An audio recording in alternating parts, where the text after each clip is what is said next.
Magkakaroon pa ng karagdagang kasangga ang ating mga kababaeng OFW at kanilang pamilya pagdating sa pangangailangan sa kanilang kalusugan. Ito ay dahil sisimulat na ng administrasyon ni Pangulong Ferdinand R. Marcos Jr. Ng Cancer Care Center sa OFW Hospital. Si Vel Custodio sa sentro ng balita. Pinasinayaan ni Pangulong Ferdinand R. Marcos Jr. ang groundbreaking ng bagong Pilipinas Cancer Care Center sa Overseas Filipino Workers Hospital sa San Fernando, Pampanga. Nasa 200 OFW kasama ang kanilang pamilya ang nakiisa sa groundbreaking. Isa na rito si Nanay Patricia. Ayon sa kanya, bilang retiradong OFW, malaking bagay na malapit na sa kanilang komunidad ang karagdagang healthcare facility sa pananatili niya sa bansa. Siyempre, napakalaking tulong po para sa amin, lalo na po yung mga katulad kong for good na. Siyempre, wala na po kaming malaking income, kaya napakalaking tulong po nito para sa amin.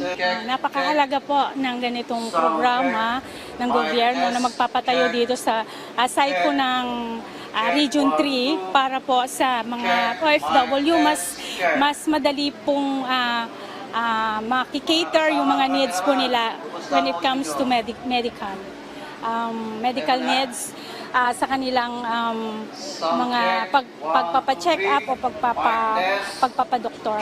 Coming in, marami sa inyong yung mga OFW lalo ay nagpapasalamat. Hindi po dapat kayong magpasalamat sa amin. Kami ang nagpapasalamat sa inyo. Naway ang cancer care na ito ay maging simbolo ng ating mas magandang kinabukasan. Kung saan ang sakripisyo ng ating mga OFW ay masuklian. Ang kanilang pangarap ay mabigyang katuparan at ang kanilang kalusugan ay pinapahalagahan. Ang pagpapatayo ng bagong Pilipinas Cancer Care Center ay bilang pag-alala na rin kay dating DMW Secretary Susan Puts-Ople na sumakabilang buhay noong nakaraang taon. Magsisilbi itong extension para matugunan ang dumaraming pasyente. Ilan sa mga serbisyo ng bagong Pilipinas Cancer Care Center ay ang outpatient department para sa mga pasyenteng may infectious disease at ang Cancer Care Center. Nagsagawa rin ng laying down of time capsule sa groundbreaking event na pinangunahan ni Pangulong Marcos Jr., House Speaker Martin Romualdez, DMW Secretary Hans Leo Cacdac at Pampanga Vice Governor Lilia Garcia Pineda. Dito nagkaroon ng placing of newspaper and blueprint at placing of coins sa time capsule. So, magiging masaya na sila, kahit na-retire na sila, basta former OFW ka, pati pamilya mo, malilibre dito sa hospital.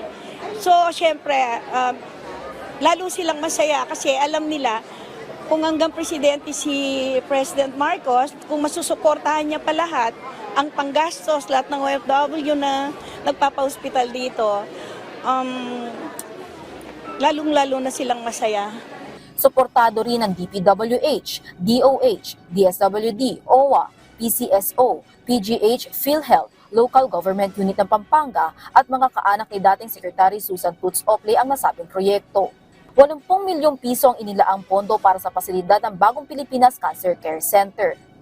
Target na matapos ang pagpapatayo ng bagong Pilipinas Cancer Care Center sa November 2025. Together, we will build a bagong Pilipinas that is strong, that is prosperous, that is compassionate. Maraming salamat po sa inyong lahat at mabuhay ang bagong Pilipinas. Magandang tanghali po sa inyo. Vel Custodio para sa Pambansang TV sa Bagong Pilipinas.